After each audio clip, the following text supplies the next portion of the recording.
moving on, I want to take this opportunity to introduce our keynote speaker for today. Several months ago, I was at a meeting in Florida for the American Beverage Institute, and I heard Garrett Peck speak there.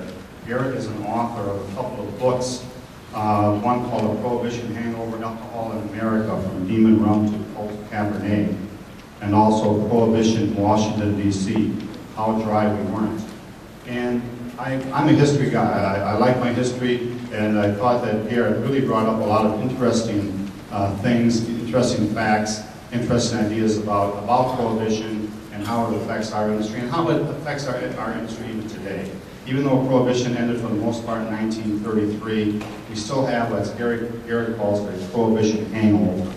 And I think Garrett will point out how things had happened in that time frame from 1919 to 1932, 1933, and then the repeal of it. And we thought, oh, Prohibition is dead and gone. It is not dead and gone. We talk about many times on this very format about the neo-prohibitionists and all of the groups and all of the people that want to put us out of business and how they have demonized the product that we all sell in a legal manner. And Garrett really points out how this thing came about and where it's going. And he does it in a very, very interesting and factual manner. So with that, I want to introduce author Garrett Peck to talk about Prohibition, then and now, and where we're headed. So let's give a welcome to Garrett Peck.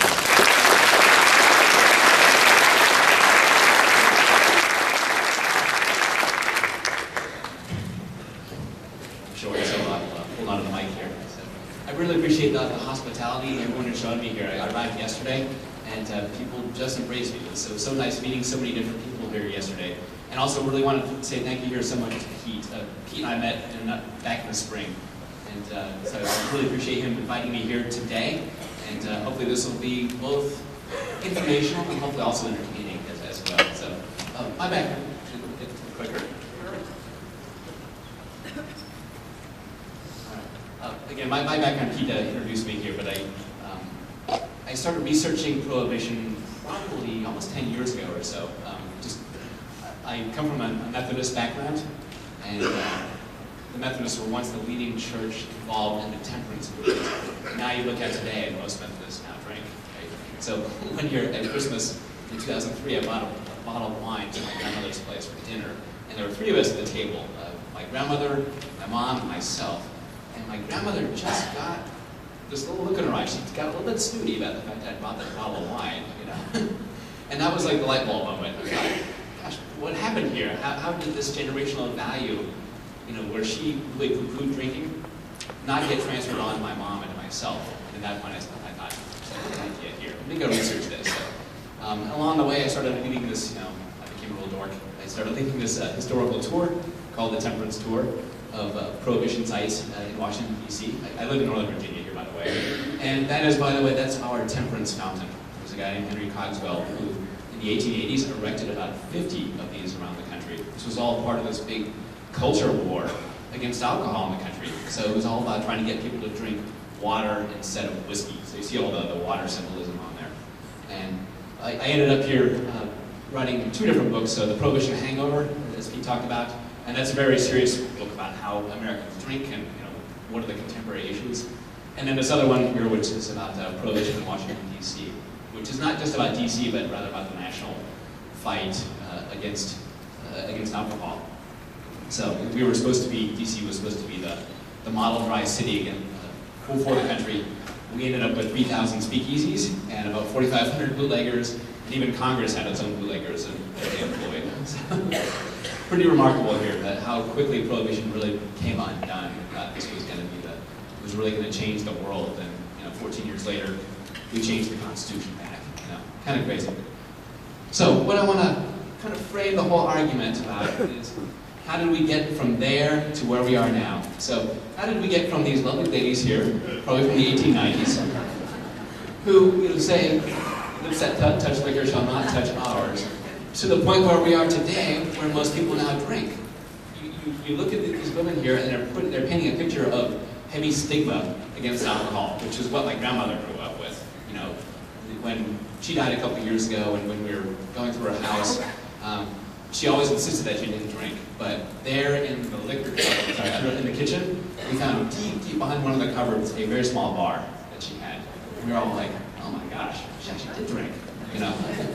But she was part of a generation, she was born in 1913, that was raised with the stigma against alcohol. That if you shouldn't be drinking, right? Was the message that she heard. But if you do drink, don't let anyone see you, right? That was the message that her generation grew up with. And here I am, I'm a Generation Xer. It's hard to find anyone my age or beyond who doesn't drink. It's just kind of how we socialize. It's just part of our culture now, right? I mean, they say alcohol has always been a really big part of American culture. But for this brief period where we heavily stigmatized it, and not just stigmatized it, but changed the Constitution to ban the manufacture, sale, and transportation of alcoholic beverages, is really a strange anomaly in American history, you know, that had to do this. So you see, I'll throw a couple slides up here. I think this is really fascinating. This is not meant to be academic or anything. These are slides here from Gallup. I like Gallup a lot because they don't have a stake in the fight. They're just there to find information and find out about what Americans think about particular topics. So you'll see for right here, Gallup has done this survey almost every year since 1939. And this shows you how Americans drink. And it's been, you see there's been a couple little bumps along the way, but what Gallup points out is that about 2/3 of American adults drink alcohol. It's pretty remarkable. And this has been pretty consistent since 1939, the first year they took that. This is from the 2010 survey, and you can see the 2011 and 2012 right there, consistent as well. Most of us drink. It's just part of our normal culture. It's part of our lifestyle. It's how we socialize. You know, it's not just something that we do, but it's something that brings communities together. You know, hence people go out to taverns. You know, everybody can stay at home and drink, right? They like getting together with their friends and their family members and drinking together socially, watching sporting events and so on. So, I will point out here throughout this take. There's some other key findings that are interesting. This kind of lays out here kind of the culture of how we drink and who drinks. So you'll see here, for example, the younger that you are, the more likely you are to drink. You see across the top there, 55 and older. And I think that's partly because of the people like my grandmother of that era that were still kind of taught that alcohol is sinful and that you shouldn't be drinking. And then you fast forward to later generations and we don't think anything of it, right? It's just part of our culture. The more educated you are, the more you are likely to drink, and the more Catholic you are as well. You're also more likely to drink. You think about the temperance movement, and this is going to be like, oh yeah, duh. The temperance movement was a faith-based initiative led by evangelical Protestant churches, right? And they're the ones who stigmatize alcohol and push this onto the country. So, yeah, just kind of think about that. When you look across the bottom there, where you see the fourth one up from the very bottom, we see Protestants still have the lowest drinking rates across the country. And also, if you make more money, you're also more likely to drink too. All right, what do we like to drink? This is interesting. Gallup started asking this poll back in 1992, so it's only 20 years old. It did not go back all the way back to World War II like the earlier data. But it shows you that beer is still our favorite beverage, but is in kind of a long-term decline as wine and distilled spirits pop up. And you guys might see that across your bars here. People have more variety, they have more choices now than we've ever had in American history. You know, you think about the wholesalers coming to you say, hey, try this new thing, right? It's astonishing the number of products that are out there now versus even 20 years ago where you might have had just a few things to sell. And now you have a lot more cocktails that people want to try and so on. So again, beer and wine and liquor, they're in a bit of a tug of war, and wine has really popped up here over the last couple of decades.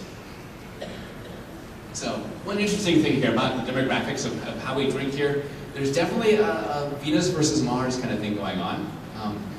Men definitely are beer drinkers, I fit in that category right there. That's my preferred drink. Whereas women tend to prefer wine. And it's kind of an interesting phenomenon, I think. Which probably goes back decades. I think among many women, there's still kind of this sense of that beer is a man's drink, right? And that beer somehow is fattening. Even though it's not, right? I mean, a calorie is a calorie. A serving of alcohol largely has the same amount of calories. You know, and yet there's this